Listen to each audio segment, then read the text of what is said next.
கர்த்தரின் வெளிச்சம் ஜீவனின் பலனும் கிருபையாய் ரட்சிப்புமானார்.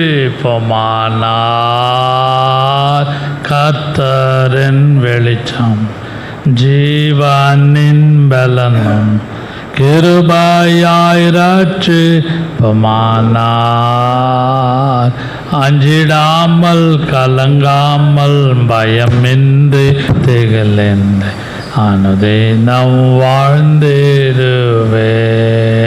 அஞ்சிடாமல் கலங்காமல் பயமின்றி திகழ்ந்து அனுதினம் வாழ்ந்திடுவேன்.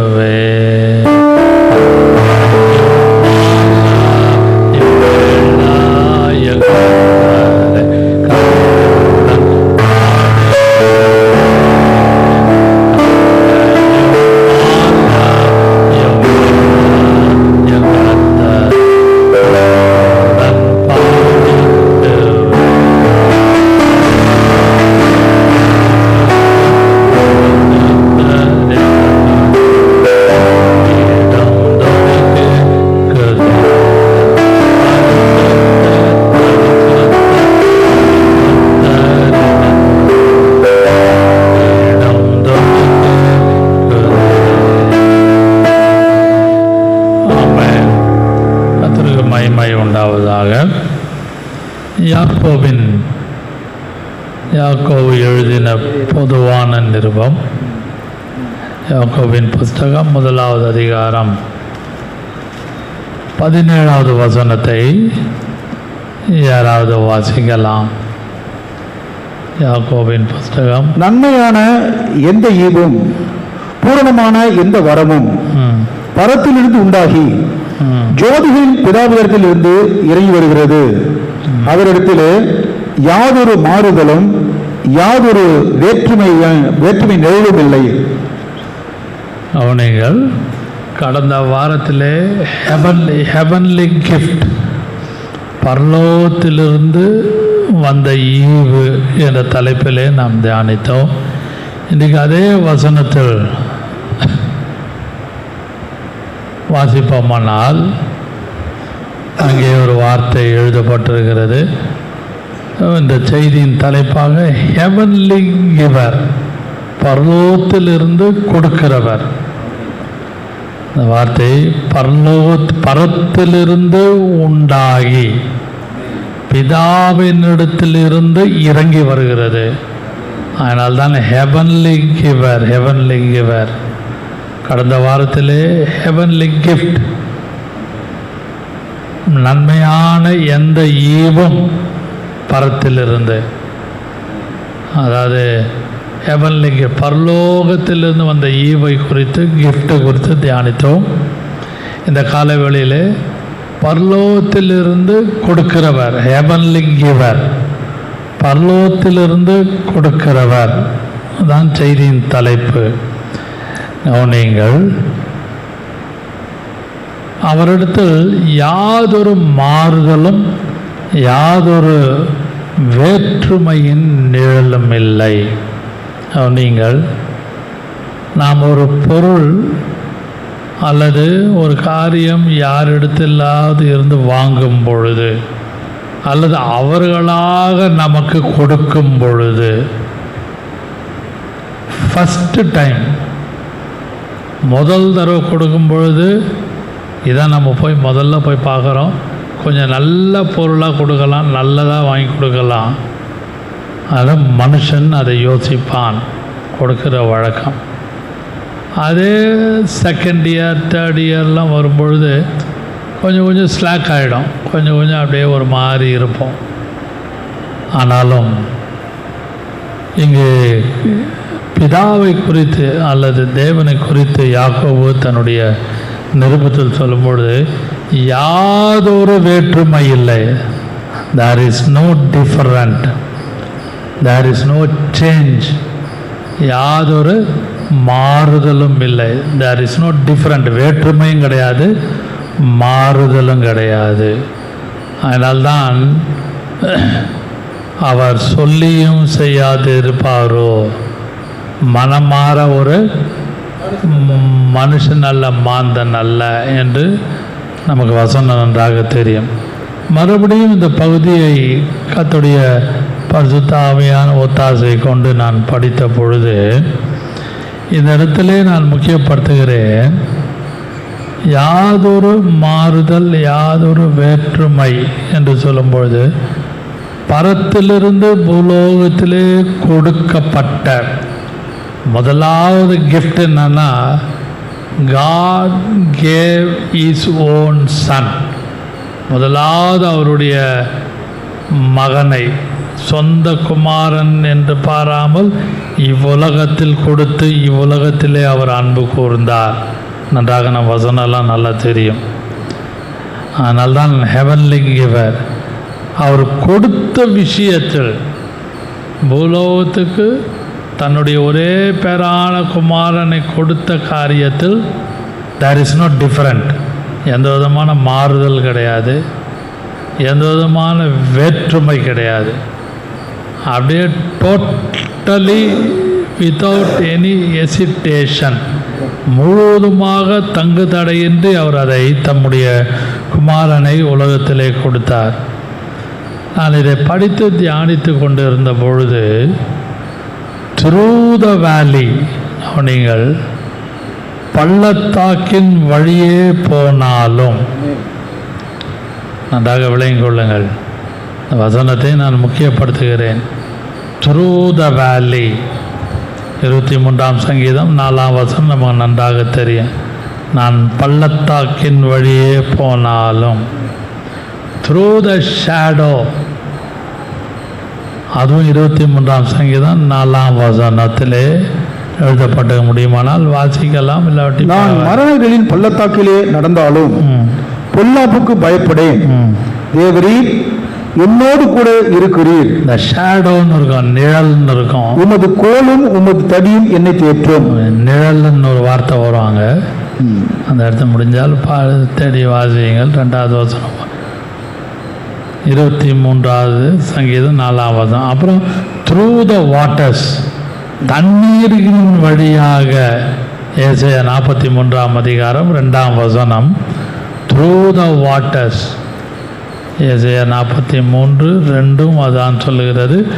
அக்கினியிலே நடந்தாலும் தண்ணீரை கடந்தாலும், நீ தண்ணீர்களை கடக்கும்போது நான் உன்னோடு இருப்பேன், நீ ஆறுகளை கடக்கும்போது அவைகள் உன்மேல் புரளுவதில்லை, நீ அக்கினியிலே நடக்கும்போது வேகாதிருப்பாய், அக்கினி ஜுவாலை உன் பேரிலே பற்றாது. Through the waters, through the fire. அப்புறம் இன்னொன்று த்ரூ த டெஸ்ட், சோதனையில். த்ரூ த டெஸ்ட்னு சொல்லும் பொழுது அங்கே ஒரு பரீட்சை, எக்ஸாம். எப்படி நம்ம போய் mid term test, half yearly test, annual டெஸ்ட்டுன்னு சொல்கிறோம்ல, அதுபோல் through the test, through the valley, through the shadow, through the waters, through the fire, through the test.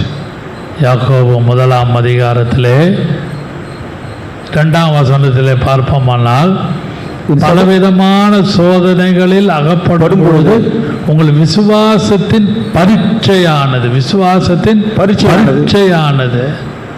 அப்போ நம்மளுடைய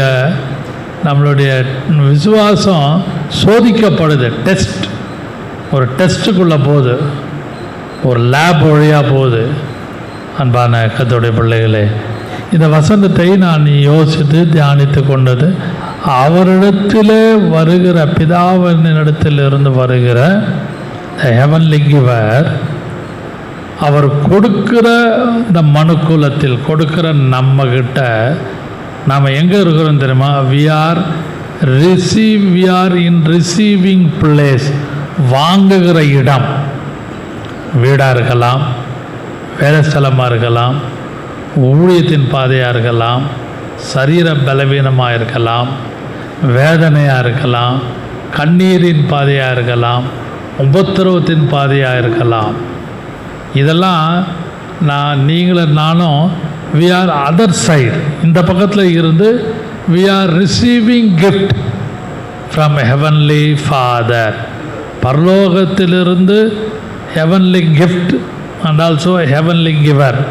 இந்த 2 பேரும் இந்த பரலோகத்தில் வருகிற அந்த பரலோகத்திலிருந்து வருகிற கிஃப்ட்டும் பரலோகத்திலிருந்து கொடுக்கிறவருடைய காரியங்களையும் நாம் வாங்குகிறோம். எப்படி வாங்குகிறோம்?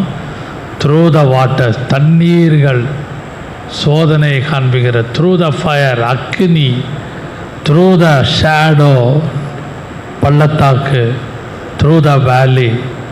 நம்முடைய பாதையெல்லாம் யோசிங்க. we are not in pleasant situation. ரட்சிக்கப்பட்டிருக்கோமா? ரட்சிக்கப்பட்டிருக்கோம். ஞானஸ்தானம் எடுத்திருக்கிறோமா? ஞானஸ்தானம் எடுத்திருக்கிறோம். அபிஷேகம் பண்ணப்பட்டிருக்கிறோம், அந்நிய பாஷை பேசுகிறோம், பிரித்தெடுக்கப்பட்ட ஜீவியம் செய்கிறோம். But we are suffering. நான் வேதனைக்குள்ளே தான் இருக்கிறோம், வேதனைக்குள்ளாக போகிறோம். அதாவே என்னுடைய உபத்திரவத்தை பார்த்து கொண்டு இருக்கிறீரே, என்னுடைய குடும்ப நிலைமை இப்படியெல்லாம் இருக்கிறது, வெளியே சொல்ல முடியலையே. இப்படியாக நம்முடைய வாழ்க்கை, பேசுகிற என்னுடைய வாழ்க்கையும் கேட்கிற உங்களுடைய வாழ்க்கையும் இதை பார்த்து கொண்டு இருக்க எல்லாருடைய வாழ்க்கையும் there is always fluctuation, ups and down இருக்கும். through the water, தண்ணீரின் வழியாக, அக்னியின் வழியாக, பரீட்சை டெஸ்ட் வழியாக, இப்படியாக ஒவ்வொரு நாளும் கர்த்தர் நம்மை கொண்டு போகிறார். நம்ம ஒன்றும் we are not in safer side, நம்ம பத்திரமாக இருக்கிறோம் சொல்லவே முடியாது. ரட்சிக்கப்பட்டோமா? Yes, we are saved. ஞானஸ்தானம் எடுத்தோமா? taken baptism, speaking in tongues, separated life, ready for the coming of the Lord. வரிக்கு ஆயத்தமாக இருக்கிறோம், உண்மைதான். ஆனாலும் நீங்களும் நானும் we are not in safer side, பத்திரமான ஒரு சூழ்நிலையில் இல்லை. அலைகளும் கொந்தளிப்பும் பாழ்கடிப்பும் உபத்திரமும் நிந்தையும் அவமானமும் சகிக்க முடியாத சூழ்நிலையில்தான் நீங்களும் நானும் ஒவ்வொரு நாளும் போய் கொண்டு இருக்கிறோம். யாரும் இல்லைன்னு சொல்லவே, அது ஊழியக்காரனாக இருக்கட்டும், ஊழியக்காரனுடைய குடும்பமாக இருக்கட்டும், பெரிய லீடர்ஸுடைய ஃபேமிலியாக இருக்கட்டும், விசுவாசிகளாக இருக்கட்டும், everybody going different kinds of path. No doubt, எந்த விதமான சந்தேகம் இல்லை. அப்படிப்பட்ட பாதையிலே போகிற நமக்கு there is a heavenly giver, நமக்கு பரலோகத்திலிருந்து ஒருத்தர் கொடுத்து கொண்டே இருக்கிறார். அது கிருபை கொடுக்கலாம், சகிக்கக்கூடிய தன்மையை கொடுக்கலாம், அமைதியை கொடுக்கலாம், பொறுமையை கொடுக்கலாம். அப்படியே காதுக்கு அவனோ காது கேளாதவன் போல் இருந்தான். Saul he was held in speech. காதுக்கு சவுல் அவன் காது கேளாதவன் போல் இருந்தான் சாமுவேலில் இருக்கு. அதுபோல் நாம் என்ன வேணால் நடக்கும், நம்ம பாட்டு நம்ம வேலையை பார்ப்போம், செவிடம் போல் இருப்போம், குருடர் போல் காணப்படுவோம். இதெல்லாம் நாம் அன்றாட வாழ்க்கையிலே நீங்களும் நானும் போய்கொண்டிருக்கிற ஒரு பாதை. இதெல்லாம் தேவன் தன்னுடைய பக்குவமான முதிர்ந்த கிரியை, பக்குவமான matured work of God, matured work of God. தேவன் பக்குவமாக முதிர்ச்சி அடைந்த நிலைமையிலே அவர் தன்னுடைய வேலையை எனக்குள்ளேயும் உங்களுக்குள்ளேயும் இந்த திருவிருந்த நாளிலே கர்த்தர் கிரியை செய்து கொண்டிருக்கிறார். அல்லேலூயா. நீங்களும் நானும் நன்றாக உணர்ந்து யோசிக்க வேண்டும். அதனால்தான் அவருடைய பெயர் இந்த இடத்துல யாக்கோபு சொல்லுகிறார், வசனம் சொல்லுகிறது, ஜோதிகளின் பிதா, ஃபாதர் ஆஃப் லைட்ஸ். இங்கிலீஷ் பைபிளில் ஃபாதர் ஆஃப் லைட்ஸ், அதை யாக்கோபு 1:17 ஜோதிகளின் பிதாவினிடத்தில் இருந்து. நல்லா கவனிங்கள். 6 மணிக்கு மேலே ரோட்டில் லைட் எரியுது, 6 மணிக்கு மேலே காம்பவுண்டில் தங்கியிருக்கிற வளாகத்தில் லைட்டெல்லாம் எரியும். 6-7 மணிக்கு மேலே வீட்டில் லைட் எரியும், பெட்ரூமில் லைட் எரியும், நைட்டில் நைட் லேம்ப் வைப்பாங்க. யாராவது நைட்டில் வராங்கன்னு சொல்லிவிட்டு என்ட்ரன்ஸில் ஒரு லைட் எரிஞ்சிட்டே இருக்கும். இல்லை சில வீட்டில் மொட்டை மாடியில் ஒரு லைட்டு எரியும் 6 மணி 7 மணிக்கு மேலே. ஃபேக்ட்ரியில் அட்வர்டைஸ்மெண்ட் போர்டெல்லாம் பார்த்தீங்கன்னா லைட் எரியும் ஆஃப்டர் 6 o'clock 7 o'clock. ரோட்டில் பார்த்தீங்கன்னா அந்த விளம்பர பலகையெல்லாம் நல்லா வெளிச்சம் இருக்கும். ஆனால் ஜோதிகளின் பிதா, ஃபாதர் ஆஃப் லைட்ஸ், அப்படியானால் அவருடைய வெளிச்சம் வித்தியாசமாகவே காணப்படும். ஏன் காணப்படுகிறது கொஞ்சம் யோசிங்க. சும்மா காமனாக யோசிங்க, ரொம்ப ஜென்ரலாக யோசிச்சு பாருங்கள். அவருடைய வெளிச்சம் முதலாவதாக is a natural light. Natural light, இயற்கையான ஒரு வெளிச்சம். அவருடைய வெளிச்சம், ஆதியிலே தேவன் வானத்தையும் பூமியை உண்டாக்கினார். அப்படியே படிச்சிங்கன்னா வெளிச்சம் உண்டாக கடவுது. Let there be a light. வெளிச்சம் உண்டாக கடவுது. ஆதியாகமம் 1:3 நாம் அதை தேவன் கவனிங்க. Through universe to the universe, இந்த உலகம் முழுது வாசிங்க. தேவன் வெளிச்சம் உண்டாக கடவுது என்றார். வெளிச்சம் உண்டாக கடவுது என்றார். வெளிச்சம் உண்டாயிற்று. வெளிச்சம் உண்டாயிற்று. போதும், கவனிங்கள். இந்த உலகத்துக்கு முதலாவது தேவை லைட். ரொம்ப நல்லா அந்த முதல் 2 வசனம் ரொம்ப ஆழமான வசனம். ஆதியிலே தேவன் வானத்தையும் பூமியை உண்டாக்கினார், ஆழத்தின் மேல் இருள் இருந்தது. இருள்.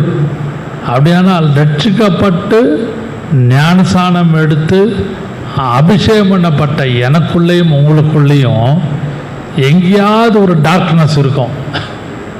Weather believe it or not, I don't know. நம்புறீங்களோ விசுவாசிக்கிறீங்களோ எனக்கு தெரியாது. என்னதான் நாம் ஜெபித்தாலும் பாட்டு பாடி அந்நிய பாஷை பேசினாலும் உள்ள எங்கேயாவது ஒரு இருள் இருக்கும்.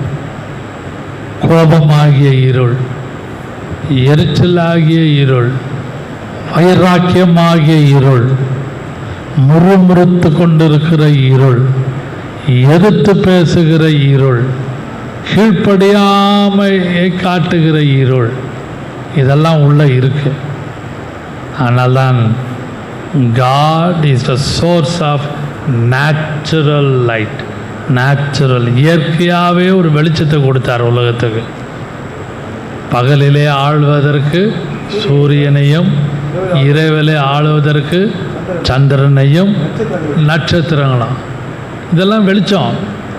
நல்லா கிராமத்தில் போய் பாருங்கள். போயிருக்கீங்களான்னு தெரியும், நிறைய பேர் போயிருப்பீங்க, சிலர் அங்கே வசிக்கலாம். நல்ல இருளாக இருக்கும்போது மூன் லைட்டில் நடந்து போகலாம். நல்ல அந்த நீங்கள் போயிருப்பீங்க, நிறைய பேர் போயிருக்கலாம். நான் போயிருக்கேன், இப்போ இல்லை, சில காலங்களுக்கு முன்பாக. சில வெளியூர்களுக்கு போகும்பொழுது நைட்டில் தான் மீட்டிங் நடக்கும். 6 மணிக்கு மேலே 8 மணிக்கு மீட்டிங் ஆரம்பிப்பாங்க. 12 வரைக்கும், 11:30 வரைக்கும், 1 மணி வரைக்கும் மீட்டிங் நடக்கும். நான்லாம் அதை அட்டன் பண்ணிக்கேன். நான் சொல்கிற கதை 1973, 75, 74லலாம் சில ஊர்களுக்கு போகும்பொழுது 6 மணி 7 மணிக்கு மேலே தான் மீட்டிங்காக ஆரம்பிக்கும். கன்வென்ஷன்லாம் ஆரம்பிப்பாங்க. அது நடக்கும் விடிய 12, 1 மணி 2 மணிக்கு. ரொம்ப கஷ்டம், இருள் தான். அந்த சபையில் பெட்ரோமேக்ஸ் தான் இருக்கும். இந்த மாதிரி டியூப் லைட்டெல்லாம் இருக்காது. பெட்ரோமேக்ஸ் அதை கொளுத்தி வைப்பாங்க. அது பாதி எரியும், பாதி அணையும். எப்போது கரண்ட் வந்தால் கொஞ்சம் லைட்டு, இந்த பல்பு லைட்டு, டியூப் லைட்லாம் கிடையாது. இதெல்லாம் உண்டு. நான் அட்டன் பண்ணியிருக்கிறேன். சில கன்வென்ஷன் என் ஊழியத்தின் ஆரம்ப காலத்தில் போயிருக்கிறேன், அட்டன் பண்ணியிருக்கிறேன். ரொம்ப ரொம்ப விகற்பம். முடிஞ்சு போன பிறகு ஜனங்கள்லாம் அந்த செடி கிடி கொடி மத்தியில் அப்படியே நடந்து ரோட்டில் அப்படியே நடந்து போவாங்க. மூன் லைட்டில் நடப்பாங்க. அதான் God is the source of natural light. அந்த பரத்திலிருந்து ஜோதிகளின் பிதா, ஃபாதர் ஆஃப் லைட்ஸ்ன்னு சொல்லும் பொழுது எந்த விதமான வேற்றுமை இல்லாமல், மாறுதல் இல்லாமல் உலகம் முழுவதுக்கும் வெளிச்சத்தை கொடுக்கிறார். நல்லா யோசித்து பாருங்கள். எந்த விதமான ஜாதி மத பேதம் இல்லாமல் ரட்சிக்கப்பட்டான், இவனுக்கு கொஞ்சம் வெளிச்சம், ரட்சிக்கப்பட்ட குடும்பம் பரிசுத்தமாக இருக்கிறாங்க, பிரித்தெடுக்கப்பட்டு சியோனுக்கு வரைக்காக ஆயத்தமாக இருக்காங்கன்னு சொல்லிட்டு அவங்களுக்கு ஒரு ஃபோக்கஸ் லைட்லாம் கொடுக்கல. He created sun, moon and stars. எல்லா பெரிய வெளிச்சத்தை உண்டாக்குனார், சூரியனை. அது நல்லோர் மேலும் தீயோர் மேலும் எந்த விதமான தங்கு தடையின்றி கிழக்கிலிருந்து தோன்றி மேற்கில் மறைகிற வரைக்கும் எல்லாருக்கும் வெளிச்சம் கொடுக்கிறது. ஹல்லேலூயா. அன்பான கர்த்தருடைய பிள்ளைகளே, யாதொரு மாறுதலும் வேற்றுமை இல்லாத ஹெவன்லி கிவர், பரலோகத்திலிருந்து ஒருவர் கொடுக்குறார்.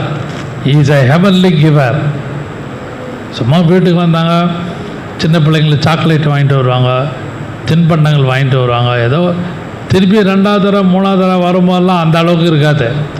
சும்மா வந்து பார்த்துட்டு போவாங்க, என்னம்மா எப்படி இருக்கிற, பாப்பா எப்படி இருக்கிற, தம்பி எப்படி இருக்கிற. நான் அடுத்த தடவை வரும்போது ஆண்டி வாங்கிட்டு வரேன், அங்கிள் வாங்கிட்டு வருவார், அப்படி எப்படின்னு சொல்லிட்டு வந்துடுவோம். ஆனால் எந்த விதமான வேற்றுமை மாறுதல் இல்லாத ஃபாதர் ஆஃப் லைட்ஸ், ஜோதிகளின் பிதா, இயற்கையான வெளிச்சத்தை, உலகத்திலே சூரிய வெளிச்சத்தையும் சந்திரனுடைய வெளிச்சத்தையும் நட்சத்திரங்களுடைய வெளிச்சத்தையும் இன்றைக்கும் தேவன் அவர் இயற்கையாக நமக்கு கொடுத்து கொண்டிருக்கிறார். ஹல்லேலூயா. இப்படிப்பட்ட இயற்கையின் வெளிச்சத்துக்காக இந்த கர்த்தருடைய நாளிலே கைகளை வைத்து கர்த்தரை ஸ்தோத்திரிக்கலாம். 2வதாக வாசிக்கலாம். அதில் ஒரு குறிப்பு இருக்கிறது. ஆமோஸ் 5ஆம் அதிகாரம் 8ஆம் வசனம். முதல் குறிப்பிலே வந்து விட்டுட்டேன். ஆமோஸ் 5ஆம் அதிகாரம் 8ஆம் வசனத்தில் அந்தந்த வெளிச்சத்துக்கு அவர் பேர் வச்சிருக்கிறார். வித்தியாசமாக இருக்கும் அந்த பேர். ஆமோஸ் 5ஆம் அதிகாரம் 8ஆம் வசனத்தில் வாசிப்போமானால், அவர் அருமீனையும் மிருக சீர்ஷியத்தையும் உண்டாக்கினவர். அவர் மரண இருளை விடியற் காலமாக மாற்றி பகலை ராத்திரியாக அந்தகாரப்படுத்துகிறவர். அவர் சமுத்திரத்தின் தண்ணீர்களை வரவழைத்து அவைகளை பூமியின் விசாலத்தின் மேலே ஊற்றுகிறவர். கர்த்தர் என்பது அவருடைய நாமம். கவனிங்கள், அவர் அந்த அந்த அந்த வெளிச்சத்துக்கு ஒரு பேரே வச்சிருக்கிறாரு. The names of the lights. Amos 5:8.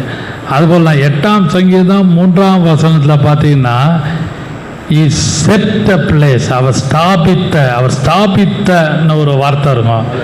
சங்கீதம் 8ஆம் அதிகாரம் 3ஆம் வசனத்தில், யூ ஹாவ் செட், உமது விரல்களின் கிரியையாகிய handy work of God. Hand work, நல்லா கவனிங்கள், ஹேண்ட் ஒர்க். உம்முடைய வானங்களையும் நீர் ஸ்தாபித்த சந்திரனையும் நட்சத்திரங்களையும் நான் பார்க்கும்போது, கவனிங்க, நீர் உண்டாக்கி ஸ்தாபித்த நட்சத்திரங்களையும் சந்திரனையும் நான் பார்க்கும் பொழுது, மனுஷனை நீ நினைக்கிறதற்கும் மனுஷகுமாரனை நீ விசாரிக்கிறதுக்கு எம்மாத்திரம் என்கிறேன். அன்பான கர்த்தருடைய பிள்ளைகளே, அவர் ஸ்தாபித்த காரியம், அவர் உண்டாக்கி ஒரு இடத்துல வைக்கிறார்.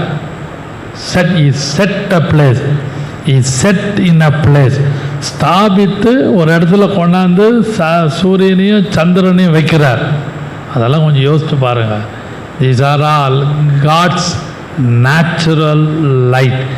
இயற்கையான ஒரு வெளிச்சம். அந்த இயற்கையான வெளிச்சம் ஜோதிகளின் பிதா, ஃபாதர் ஆஃப் லைட்ஸ் என்கிற பிதாவினிடத்திலிருந்து இன்றைக்கும் உலகம் முழுவதும் தேவன் அவர் கொடுத்து கொண்டிருக்கிறார். அதை நினைக்கும் பொழுது நம்முடைய உள்ளம் சும்மா அப்படியே 24 hours 6 மாதம் சூரியன் இல்லை, சந்திரன் இல்லை, நட்சத்திரம் இல்லைன்னு யோசிங்க. அவ்வளோதான். நம்ம வெறுத்து நம்மையே ஒரு மாதிரி முறுமுறுத்து கொண்டு, இன்னும் இப்படி இருக்குது, சூரியன் வரலையே, சூரியன் வருதா இல்லையா, நட்சத்திரத்தை பார்க்க முடியல, இப்படியெல்லாம் நம்ம புலம்புவோம். ஆனால் ஜோதிகளின் பிதா, ஃபாதர் ஆஃப் லைட்ஸ், நமக்கு இயற்கையான வெளிச்சத்தை ஒவ்வொரு நாளும் கொடுத்து நமக்கு அன்றாட தேவைகளை அவர் தன்னுடைய வெளிச்சத்தின் மூலம் நடப்பித்து கொண்டு வருகிறார். ரெண்டாவதாக, God is the source of intellectual light. அறிவுக்கு அறிவுக்குரிய அல்ல அறிவுபூர்வமான லைட் அவர் வெளிச்சம். God is a source of intellectual. முதல்ல இயற்கையான வெளிச்சம், ரெண்டாவது அறிவுபூர்வமான. டானியல் 2:20, 21, 22 வாசியுங்கள். தானியேல் 2ஆம் அதிகாரம் 20ஆம் வசனம், 21ஆம் வசனம், 22ஆம் வசனம். சிஸ்டர் நீங்கள் கூட வாசிக்கலாம், எடுத்தால் கூட நோ ப்ராப்ளம். 2ஆம் அதிகாரம் 20, 21, 22. பின்பு தானியேல் சொன்னது, தேவனுடைய நாமத்துக்கு என்றென்றைக்கும் உள்ள சதா காலங்களிலும் ஸ்தோத்திரம் உண்டாவதாக. ஸ்தோத்திரம் உண்டாவதாக. ஞானமும் வல்லமையும் அவருக்கே உரியது. ஞானமும் வல்லமையும் அவருக்கே உரியது. அவர் காலங்களையும் சமயங்களையும் மாற்றுகிறவர். காலங்களையும் சமயங்களையும் மாற்றுகிறவர். ராஜாக்களை தள்ளி ராஜாக்களை ஏற்படுத்துகிறவர்.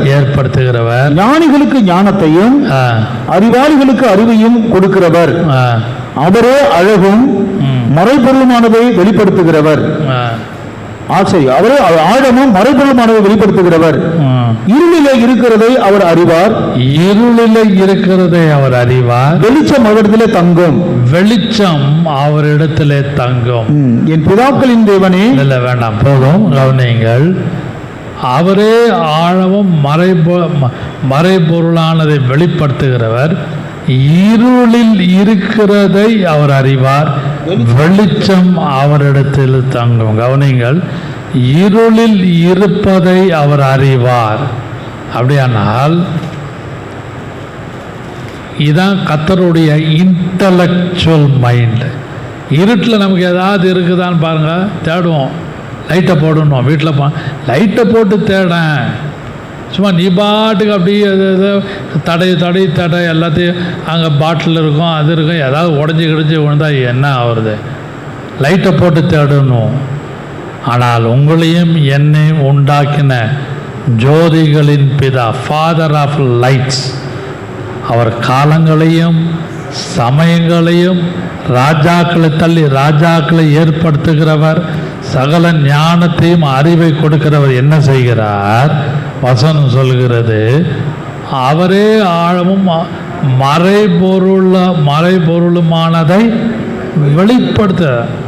அப்படியானால் இஸ் வெரி இன்டலெக்சுவல், அறிவு உள்ளவர். என்ன அறிவு உள்ளவர்? எது எது மறைந்திருக்கிறதோ எல்லாவற்றையும் வெளியே கொண்டு வருகிறவர். அதான் ரொம்ப ஆழமான பாயிண்ட் அல்ல. God is a source of intellectual light. இன்டலெக்சுவல்னா நல்ல இன்டெலிஜென்ட் ஸ்டூடெண்ட், நல்ல ஒரு இன்டெலிஜென்ட் ஒரு படிக்கிற பெண் என்று ஸ்கூலில் சொல்கிற மாதிரி, அவர் உங்களை குறித்தும் என்னை குறித்தும் மறைந்திருக்கிற இருளில் இருக்கிறதை அவர் அறிவார். வெளிச்சம் அவரிடத்தில் தங்கும், மறைபொருளை வெளிப்படுத்துகிறவர். அதனால்தான் God is a intellectual என்று நான் சொல்லுவேன். God is a source of intellectual light. அந்த வெளிச்சம், ஜோதிகளின் பிதா யார்? அவர் அறிவு கூர்மை உள்ளவர், மறைபொருளை வெளிப்படுத்துகிறவர். மறைந்து இருக்குது. புருஷன் மனைவிக்கு தெரியாமல் சில காரியங்கள் செய்யலாம். மனைவி பிள்ளைகள் குடும்பத்துக்குள்ளே ஒருவருக்கு ஒருவர் தெரியாமல் சில காரியங்கள் செய்வது உண்டு. எல்லா குடும்பங்களையும், அது ஊழியக்காரர் குடும்பமோ விசுவாசிகள் குடும்பமோ, சரி அப்பா வந்தால் அப்புறம் நான் பேசிக்கிறேம்மா, மகளே நான் பேசிக்கிறேன், பரவாயில்ல நீ வச்சுக்கோ, நான் பேசிக்கிறேன் என்று சொல்லுவோம், மறந்துடுவோம். அது ஒரு ஆங்கிள். இன்னொன்று, சொல்லாமலே தெரியாமலே அப்படியே விட்டுருவோம் குடும்பத்துக்குள்ளே. ரெண்டு விதமான ஆங்கிள். ஒன்று, சரி அப்பா வந்தால் நான் பேசிக்கிறேன், அம்மா வந்தால் நான் நீ எடுத்துகிட்டு போ, நீ செய், நீ பார்த்துக்கோ, நீ செலவு பண்ணிக்கோ, உனக்கு வச்சுக்கோ அப்படி சொல்லி அப்படியே ஒரு மாதிரி ஸ்லோவாக விட்டுருவோம்.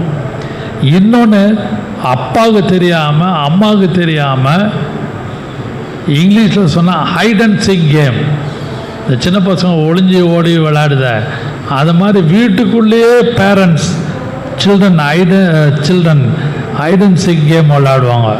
அதனால் இந்த விஷயத்தில் ஹிடன் திங்ஸ், மறைவான காரியங்களை கர்த்தர் வெளியே கொண்டு வருவார். இந்த திருவிருந்த நாளிலே அடியானும் நீங்களும் பங்கெடுப்பதற்கு முன்பாக இருதயத்திலும் சிந்தையிலும் மறைவான 19ஆம் சங்கீதத்தில் ஒரு வசனம் இருக்குது, மறைவானன்னு ஒரு வசனம் இருக்குது. 19ஆம் சங்கீதத்தில் ஒரு இடத்துல வருது மறைவான என்ற ஒரு வார்த்தை. நான் எல்லாம் எழுதிட்டு வரல, மைண்டில் வருகிற அந்த எண்ணத்தை வைத்து நான் உங்களோடு கத்தெடுக்கு 19:6 வாசியுங்கள். அது வானங்களில் ஒரு முனையில் இருந்து புறப்பட்டு அவைகளின் மறுமுனை வரைக்கும் சுற்றி ஓடுகிறது, அதன் காந்திக்கு மறைவானது ஒன்றுமில்லை. இன்னும் கீழே இருக்கும், மறைவான குற்றங்களுக்குன்னு இருக்கும். இருங்க சொல்லுங்க, வசனம் சொல்லுங்க. 12ஆம் வசனம். 12 பிழைகளை உணர்கிறவன் யார்? மறைவான குற்றங்களுக்கு என்னை நீங்களாக்கும். மறைவான குற்றங்களுக்கு தன் பிழைகளை உணர்கிறவன். நமக்கு மிஸ்டேக் வருங்க, ரட்சிக்கப்பட்டிருக்கிறோம், ஞானஸ்தானம் எடுத்திருக்கிறோம், பாவம் செய்ய மாட்டோம். we are not doing sin. நம்ம பாவம் செய்யல, மீறி போல அது சில இடங்களில் உண்டு, அதுக்குள்ளே நான் ரொம்ப ஆழமாக போக விரும்பவில்லை. ஆனால் அந்த வசனம் 19-12 வாசியுங்கள். மறைவான தன் பிழைகளை உணர்கிறவன் யார்? தன் பிழைகள், மிஸ்டேக். நீங்கள் ஸ்கூல் டீச்சர்ஸாக இருக்கவங்க பேப்பர் திருத்துவாங்க, பேப்பர் ஃபுல்லாக ரெட்டிங்காக இருக்கும், எல்லாத்துலேயும் இக்கு இச்சு இப்பு இட்டு அந்த அந்திப்பழ சந்திப்பழ காணப்படும். ஒரே திருத்திட்டே இருப்பாங்க, பேப்பரை திருத்தி திருத்தி திருத்தி 10க்கு 2 மார்க் போடுவாங்க, 50க்கு 10 மார்க் போடுவாங்க, 100க்கு 20 மார்க் போடுவாங்க. கடைசியில் பார்த்தா பேப்பர் ஃபுல்லாக மிஸ்டேக், ரெட்டிங்காகவே இருக்கும். அங்கே ஒரு கோடு போட்டு இக்கு இருக்கும், இக்கு இருக்காது, இச்சு இருக்காது, இட்டு இருக்காது, அந்திப்பழ சந்திப்பழ நிறைய இருக்கும். அதுபோல் தன் பிழைகளை உணர்கிறவன் யார்? மறைவான குற்றங்களுக்கு என்னை நீங்களாகும். தன் பிழைகள். நானும் நீங்களும் இந்த திருவிருந்த நாளிலே தொட்டு பங்கெடுப்பதற்கு முன்பாக, அதாவது I will think about my mistake. என்னுடைய பிழையை நான் உணர்றேன். அப்பா சொல்லி அல்ல, புருஷன் சொல்லி அல்ல, மனைவி சொல்லி அல்ல, நைபர் அக்கம் பக்கத்தார் சொல்லி அல்ல, நம்மளுடைய அதிகாரிகள் சுப்பீரியர் சொல்லி அல்ல, நம்மளுடைய சபார்டினேட் கீழே இருக்கவங்க சொல்லி அல்ல, என்னுடைய ஈக்குவல் சரிசமமாக ஆஃபீஸில் ஸ்கூலில் வேலை ஸ்தலத்தில் உட்காராங்களா பக்கத்தில் டேபிளில், அவங்களோட அல்ல. ஆனால் என்னுடைய மறைவான குற்றங்கள். கர்த்தாவே, இந்த திருவிருந்த நாளிலே என்னுடைய மிஸ்டேக், என்னுடைய குற்றங்கள், மறைவான என்னுடைய பிழைகளை நான் உணர்ந்து, என்னுடைய குறைகளை நான் உணர்ந்து, ஹிடன் மறைவான குற்றங்கள் எனக்குள்ளே இருக்கிறது, நான் அதை ஒத்துக்கொள்ள கிருபை தாரும். அதனால்தான் இந்த 2வது குறிப்பு மறைபொருளை தானியேலில் தான் வாசித்தோம், மறைவானதை வெளிப்படுத்துகிறவர். அப்படியானால் அதை என்ன தெரியுமா பிரசங்கம் பண்ணுவாங்க? He is a God of revelation. அவர் ரெவலேஷன் பெரிய பெரிய வெளிப்படுத்தல கொடுப்பார், பெரிய பெரிய ரெவலேஷன் கொடுப்பார். No no no not at all. அந்த வசனத்தை நல்லா உட்காந்து படிங்க. ஜோதிகளின் பிதா, ஃபாதர் ஆஃப் லைட்ஸ். ஒரு இடத்துல டார்ச் லைட் அடிச்சிங்கன்னா அந்த நேரம் அந்த இருட்டில் என்ன இருக்குதுன்னு தெரியும். டார்ச் லைட்டை அடிச்சுட்டு கரண்ட்டு போனால் தேடுவோம், என்ன பொருள் எங்கே இருக்குதுன்னு தெரியும் இருட்டில். அதுபோல் ஜோதிகளின் பிதா தன்னுடைய torch light, heavenly torch light உங்களுடைய சிந்தையிலும் என்னுடைய சிந்தையிலும் அடிக்கும் பொழுது எனக்குள்ளே உங்களுக்குள்ளே இருக்கிற பிழைகளை காண்பித்து நம்மை பரிசுத்தப்படுத்தி என்னையும் உங்களையும் பூரணப்படுத்துவாராக. ஹல்லேலூயா. அன்பான கர்த்தருடைய ஹிடன் திங்ஸ் எல்லாம் கர்த்தர் கொண்டு வந்து என்னுடைய சிந்தை, என்னுடைய இருதயத்தில் ஹிடன் மறைவான காரியங்கள், மிஸ்டேக், பிழைகள் இருக்கு. ஊழியக்காரனா நான் அதை ஒத்துக்கொண்டு கேட்டு பார்த்து கொண்டு இருக்கிற அனைவரும் இதை ஒத்துக்கொண்டு, கர்த்தாவே உம்மோடு நெருங்க, உம்மோடு நான் ஐக்கியப்பட, எனக்கோ தேவனை ஆண்டிக் கொண்டு இருப்பதே நலம் என்ற வார்த்தையின்படி, வசனத்தின்படி எங்களையும் எங்கள் குடும்பத்தையும் பாதுகாத்து நடத்துவீராக. ஹல்லேலூயா. கர்த்தர் கிருபை செய்வாராக. மூன்றாவதாக 119ஆம் சங்கீதம் 105வது வசனத்தை வாசிக்கலாம். Psalm 119, 105 வாசியுங்கள். 119ஆம் சங்கீதம் வாசியுங்கள். என் கால்களுக்கு தீபமும் என் பாதைக்கு வெளிச்சம். அப்படியானால் God is a source of personal light. Personal light. கையில் டார்ச் லைட்டு இருந்தால் கீழே அடிச்சுக்கிட்டே நடந்து போவோம். என் பாதைக்கு வெளிச்சமும் உம்முடைய வசனம் என் கால்களுக்கு தீபமும் என் பாதைக்கு வெளிச்சமுமா இருக்கிறது. டார்ச் லைட் இருந்தால் இங்கே அங்கெல்லாம் அடிக்க மாட்டோம். நல்லா யோசிச்சு பாருங்க. சும்மா இந்த சின்ன பசங்க மாதிரி விளையாட மாட்டோம்.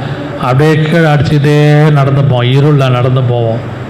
உம்முடைய வசனம் அதான். God is a source of personal light.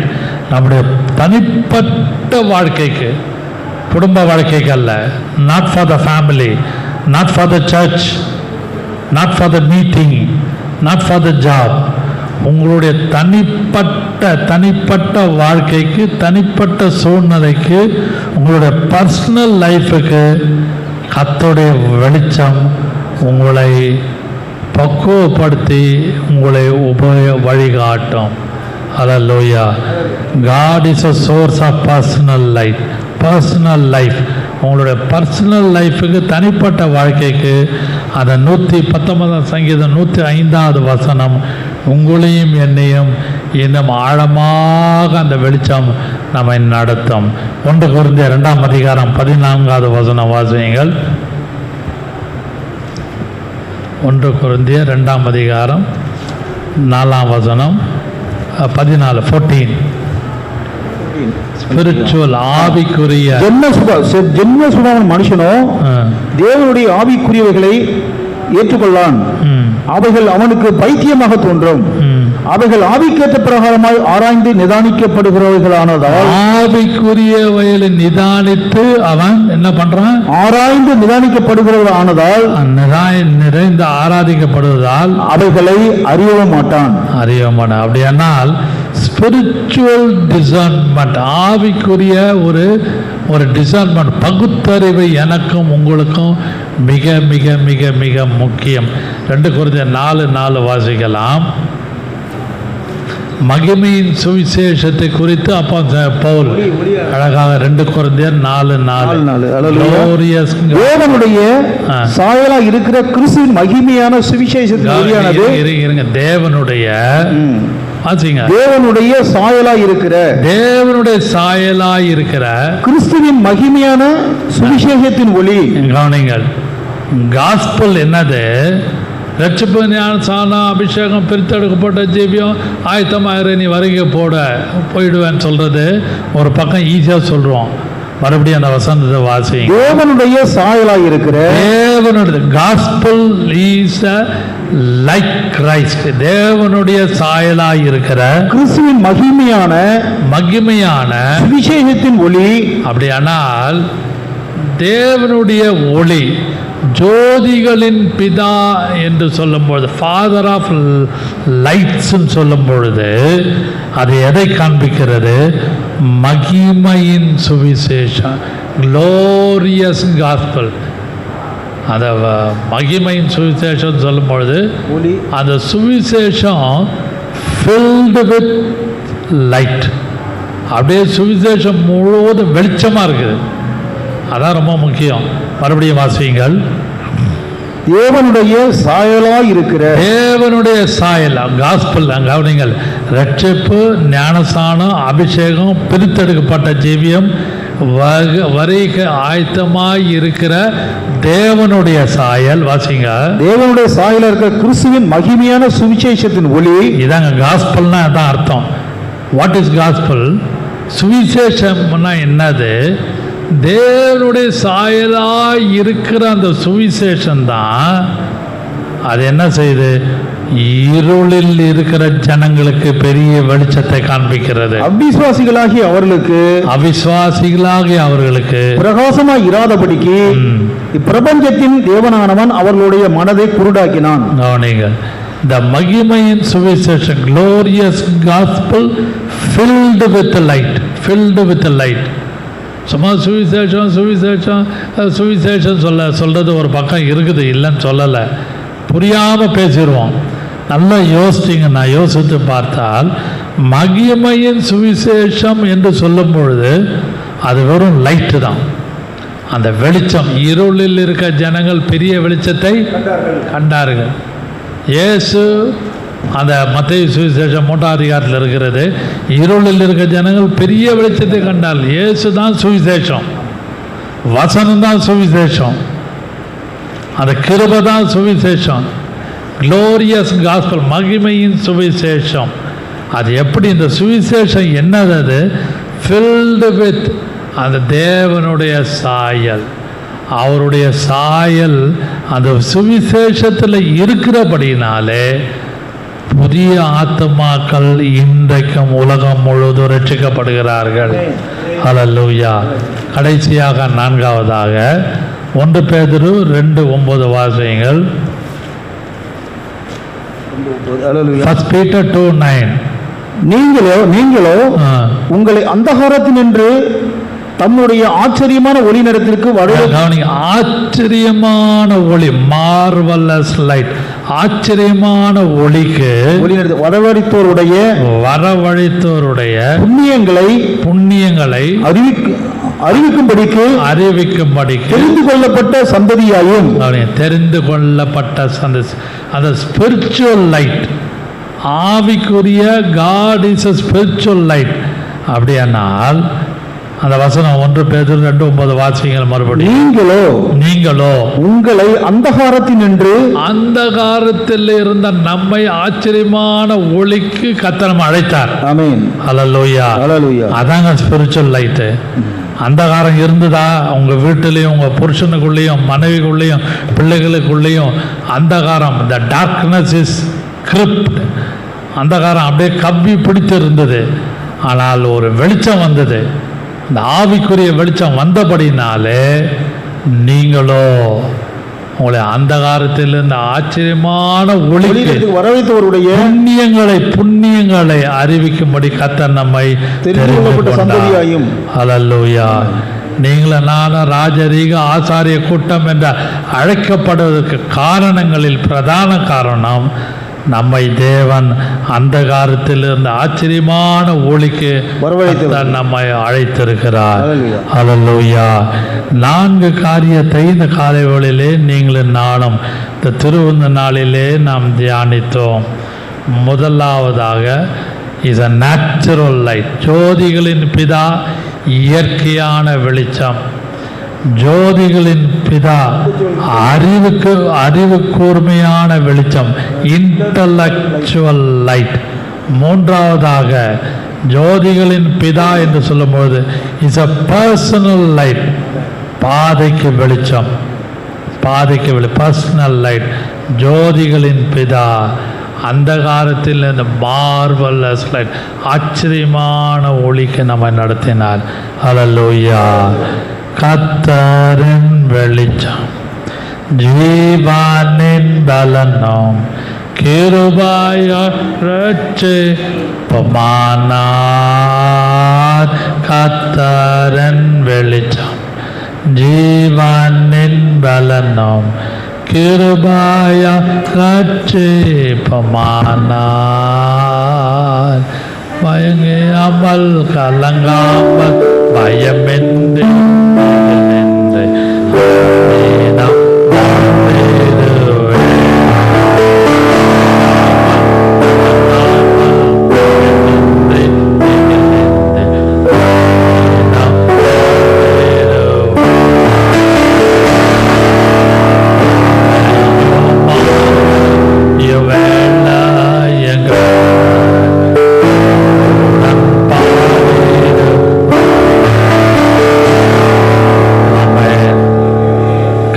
கர்த்தரின் வெளிச்சம். அந்த வெளிச்சம் இருக்குமானால் அஞ்சிடாமல், கலங்காமல், பயமின்றி, திகிலின்றி கர்த்தர் நம்மை ஆதரித்து பாதுகாத்து நம்மை நடத்துவாராக. ஹல்லேலூயா. அன்பின் பிதாவே, இந்த திருவந்த நாளிலே எங்களுக்கு நீர் கொடுத்த கிருபையின் வசனத்துக்காக ஸ்தோத்திரம். நீதான் ஜோதிகளின் வெளிச்சம், ஜோதிகளின் பிதா, ஃபாதர் ஆஃப் லைட்ஸ். இயேசுவே, உம்மிடத்திலிருந்து வருகிற 4 விதமான இயற்கையான வெளிச்சம் என்று இப்படிப்பட்ட 4 விதமான வெளிச்சத்தை தியானிக்க கொடுத்த கிருபைக்காக ஸ்தோத்திரம். மறைவான குற்றங்கள், இயேசுவே, பிழைகளை, தன் பிழைகளை உணர்கிறவன் யார்? நானும் சபையாரும் பார்த்து கொண்டிருக்கிற, கேட்டுக்கொண்டிருக்கிற யாரானாலும் அவர்களுடைய பிழைகளை உணர்ந்து இந்த திருவிந்த நாளிலே உம்மோடு ஐக்கியப்பட்டு விட்டு விட்டு விலகி ஆழமான பரிசுத்தமான ஜீவித்துக்குள்ளே கடந்து போக அன்பின் தேவன் கிருபை கிரியை செய்வீராக. இயேசுவின் நாமத்தில் பிதாவே, amen. Amen. Praise the Lord. God bless you. கர்த்தர் உங்களை ஆசீர்வதிப்பாராக.